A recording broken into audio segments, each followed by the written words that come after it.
and the family down in Canyon City kept Brutus for the next year of his life. They nursed him back to health, but as he grew, it was more and more difficult for him to get around on their hardwood floors, to go up and down the stairs in their household, to go outside to go to the bathroom.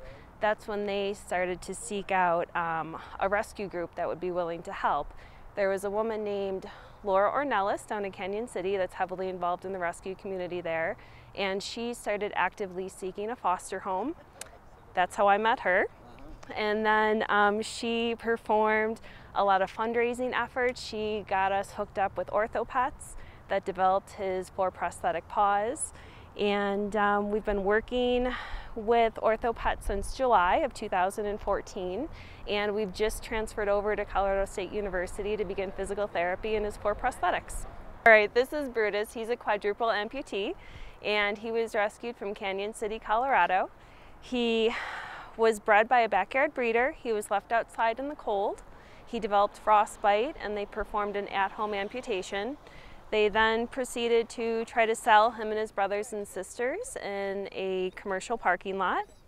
And a Good Samaritan was passing by, noticed Brutus, noticed that he looked sickly, that he was missing his paws.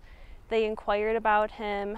The concept of delivering or fitting prosthetics to canines, on the surface, it is simple in the statement. We're going to make a prosthetic, we're going to put it on the leg, and then we're going to walk out of the clinic. So yeah, that's the high points, but when you get down to it, getting an accurate, comfortable fit, getting a fit that allows the patient, in this case Brutus, to do those normal things really requires the expertise in the manufacturing of the prosthetic and the understanding of canine biomechanics, but then merging that with the expertise of the rehab. How do you train a guy who doesn't feel the ground anymore to walk? You know, why would we even do this? Prosthetics for animals, what would be the point? And our basic concept is, well, if dogs are built with 4 legs, let's make sure they have 4 legs, because that's how they're mechanically built to function. And I think we live in a world where we don't settle for fine or okay. We want to settle for awesome, for great. And I think that really encompasses what everybody's doing at CSU, of striving for that next level, that greatness that we all think our animal patients deserve.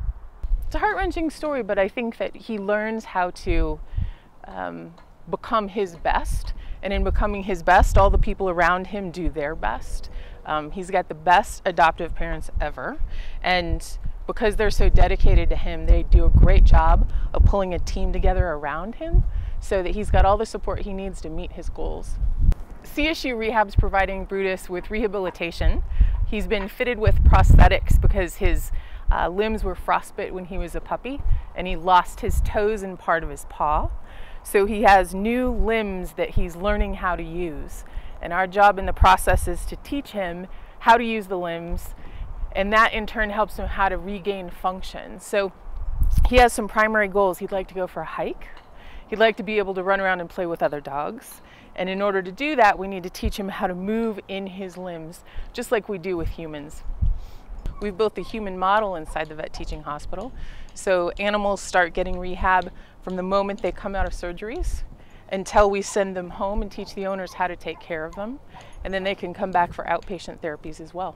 The nice thing about it is they're taking physical therapists and veterinarians and teaming them up together to work on animals. The same is true with OrthoPets, who builds the prosthetics for Brutus. Martin comes from the human side, and so we translate human rehab, human prosthetics into the animal model, and then the goal is to be able to take what we learn there and send it back to the humans.